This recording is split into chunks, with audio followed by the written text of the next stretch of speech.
خرداد ماهی عزیزم سلام.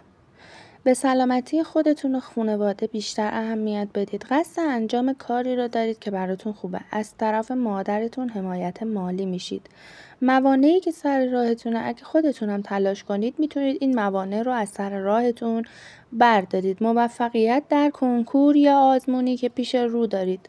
قبولی توی دانشگاه، مدرکی که منتظر جوابش هستید به نفعتون براتون دیده میشه. اگه قصد شراکت یا سرمایه گذاری دارید براتون منفعت دیده میشه. از یه ناراحتی و نگرانی به زودی خارج میشید انشاءالله.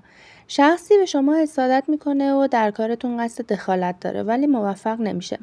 سفری در پیش دارید که ممکنه یه سفر زیارتی هم باشه و به شما خیلی آرامش میده. شخصی بهتون هدیه‌ای میده.